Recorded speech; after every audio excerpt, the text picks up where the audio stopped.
Tienes mis respetos, Stark. Lamentablemente, tu destino te ha alcanzado y es hora de morir.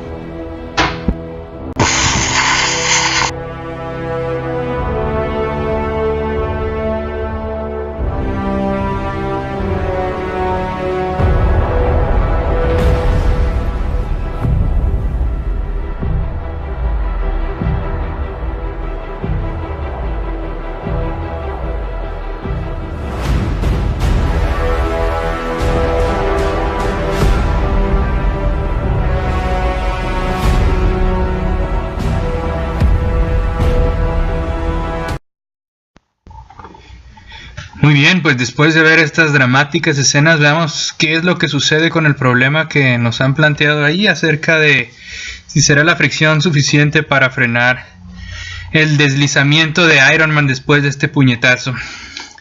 Bien, para analizar eso vamos a platicar algo acerca de la segunda ley de Newton. La segunda ley de Newton establece básicamente que la fuerza es proporcional a la aceleración, donde la constante de proporcionalidad entre fuerza y aceleración va a ser la masa. Entonces, en una partícula pueden estar actuando una o más fuerzas, de tal manera que si esa fuerza neta es diferente de cero, esto va a producir una aceleración en el objeto, lo cual se traduce a un cambio en el estado de movimiento. Es un objeto que tiene una fuerza neta diferente a cero, a fuerzas está en movimiento, pero no solamente un movimiento cualquiera porque pudiera moverse a velocidad constante, sino que va a experimentar un movimiento acelerado, cuya velocidad va a ir cambiando con el tiempo, ya sea creciente o decrecientemente. Entonces, para esto vamos a recurrir a los diagramas de cuerpo libre que hacíamos antes también para el caso del equilibrio o primera ley de Newton. En los diagramas de cuerpo libre vamos a ubicar todas las fuerzas que estén actuando sobre alguna partícula o algún cuerpo que estemos analizando como una partícula, como es el caso aquí de Iron Man, que lo analizaremos como una partícula donde actúan una serie de fuerzas. Y bueno, pues aquí tenemos un diagrama típico con fuerzas que están ahí indicadas. Cuando hagamos la sumatoria de fuerzas de las componentes tanto en X como en Y, podemos determinar la fuerza resultante que ocasiona el movimiento. Y esa fuerza, como es un vector, nos va a decir hacia dónde se mueve. Muy bien, vamos a hacer este tipo de análisis para el caso del golpe de Thanos sobre Iron Man. Este sería el diagrama de cuerpo libre para ese momento justo durante el golpe. Hay que dejar bien claro que la fuerza, el puñetazo, actúa sobre solamente 0.3 segundos. Es lo que dura el golpe y durante ese tiempo va a ocasionar el movimiento de Iron Man. La cuestión es con qué aceleración lo va a mover. Entonces, aquí hemos puesto en este diagrama las fuerzas que están actuando tanto en X como en Y durante el golpe. En el eje Y vemos que solamente está actuando el peso de Iron Man, la masa por la gravedad, y tenemos la normal, que es la única fuerza que está ahí compensando el peso, de tal manera que no va a haber movimiento en el eje Y, porque está en equilibrio en ese eje. Pero en el eje X tenemos la fuerza del golpe que no tiene quien la contrarreste en la parte negativa, entonces la sumatoria de fuerzas de aquí va a producir movimiento solamente en dirección X.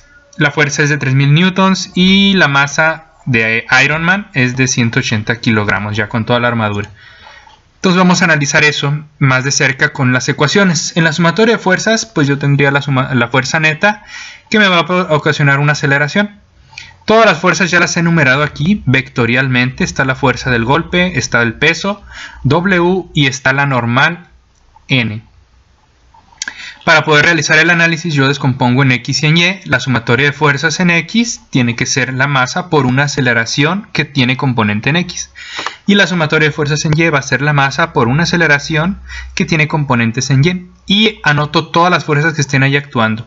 En X solamente tengo una y va a ser la fuerza del golpe. Por lo tanto, la fuerza del golpe va a producir la aceleración en el eje de las X. Y en el eje de la Y tengo la normal positiva, el peso negativo, y ambos se aniquilan, no tienen alguna otra fuerza externa, y como podemos ver, como el movimiento solamente es en el eje de las X, estos dos tienen que ser iguales. O dicho de otra forma, no hay fuerza neta en el eje de la Y, por lo tanto Iron Man no tiene por qué moverse ni para arriba ni para abajo. Se va a mantener en equilibrio. Una vez que tenemos eso, pues vamos a sacar valores. Como la fuerza neta, que es la fuerza del golpe, es proporcional a la masa por la aceleración, a mí me interesa saber con qué aceleración va a empezar a moverse. Por lo tanto, despejo. La aceleración es fuerza sobre masa. Sustituyo y me dice que esta es la aceleración que está actuando durante el tiempo, que es muy corto, que es 0.3 segundos. Esta va a ser la aceleración que me va a producir movimiento. Como nos mencionan el tiempo que actúa el golpe, pues utilizo una fórmula de cinemática muy sencilla que por ahí deben tener a la mano y sustituyo los datos que me dan. Yo quiero saber la velocidad final, sabiendo que partió del reposo, porque la velocidad inicial de Iron Man era 0, que tiene una aceleración que la acabo de calcular y el tiempo me lo dieron. Sustituyo los datos y me dicen que él va a partir ahora de una velocidad de 5 metros sobre segundo. Con esa velocidad se va a empezar a mover. Pero ojo, sucede algo. Una vez que se está moviendo, va a haber fricción actuando entre él, su superficie, y el suelo. Y esa fricción debe de ocasionar que disminuya la velocidad paulatinamente hasta que se frene. Y tenemos que ver si esa fricción va a ser lo suficiente para detenerlo antes de llegar a la caída. Entonces vamos a ver ahora el caso una vez que ya se puso en movimiento. Aquí son como dos problemas a la vez. Este sería el diagrama de cuerpo libre para el objeto o Iron Man ya puesto en movimiento. Tenemos que en Y sigue teniendo las mismas fuerzas, su normal y su peso. Pero en X tenía una fuerza negativa que es la fuerza de fricción que yo le he puesto F sub F, la cual va a ocasionar que paulatinamente se vaya frenando. Entonces hay que encontrar cuál va a ser la aceleración o desaceleración para este caso. Entonces vamos a ver qué es lo que sucede. Ya identifiqué las fuerzas, aplico la segunda ley de Newton, tengo todas las fuerzas actuando sobre el objeto, sobre Iron Man. Descompongo en X y Y. F sub F, recuerden que es la fuerza de fricción, el peso es W y N es la normal. De la sumatoria de fuerzas en X, como nada más tengo una, esa me debe proporcionar la desaceleración. Y si se fijan, el signo negativo viene porque apunta en dirección contraria al movimiento. Es una desaceleración, tiene que ser negativa. Si yo no me fijo en el signo, voy a estar diciendo que se va a acelerar, lo cual no es cierto. Hay que tener en cuenta los signos. De la sumatoria de fuerzas en Y, solamente concluyo que el peso es igual a la normal, porque son las únicas dos fuerzas actuando en Y. Y esa normal nos va a ayudar porque recuerden que la fuerza de fricción está definida como mu, el coeficiente de fricción dinámica, por la normal. Entonces vamos a ver qué sucede. Como ya tengo la normal, que es el peso mg, sustituyo aquí para encontrar la desaceleración. Me sale negativa porque mi fuerza era negativa, la fuerza de fricción. Mu por la normal sobre la masa, pero mu por la normal es mg. Y vemos aquí claramente que las masas están arriba y abajo y se va a eliminar. Quiere decir que la aceleración es mu veces la gravedad.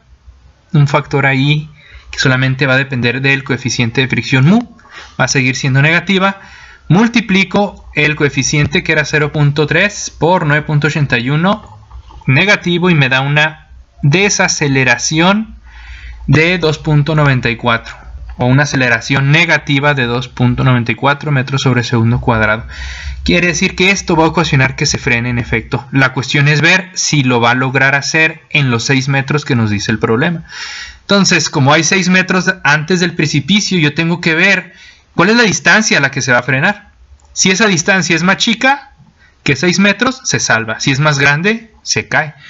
Entonces, esta es una ecuación de cinemática también que me relaciona la velocidad final al cuadrado, la velocidad inicial al cuadrado, 2 veces la aceleración por una distancia o un cambio en la posición X. Como yo sé que se va a frenar en algún momento, igualo a 0 la velocidad final porque se va a frenar. La velocidad inicial ya la teníamos del problema anterior, donde dijimos que después del golpe comienza con 5 metros sobre segundo. La aceleración la acabamos de encontrar y solamente he nombrado X a la distancia que va a recorrerse. Supongo que X0 pues es 0 y X es la distancia después de que comenzó el movimiento. Entonces voy a despejar X para ver cuál es la distancia de frenado. Recuerden que hay 0 en la velocidad final y esa X es la distancia en la que se frenó. Desarrollo y despejo la X. Este 5 metros sobre segundo pasa al otro lado, se eleva al cuadrado, me da al cuadrado, que son menos 25 metros cuadrados sobre segundos cuadrados. Y se va a dividir entre 2 veces 2.94, que es menos 5.88. Los signos se van a eliminar, menos entre menos nos da más, y resulta que a los 4 metros con 25 centímetros se frena completamente Iron Man. Como la distancia que había del precipicio era de 6 metros, quiere decir que Iron Man se quedó 1.75 metros antes de caer. Es decir, sí se salva. Esto es lo interesante. Muy bien, vamos a ver entonces cómo concluye esta historia, muchachos.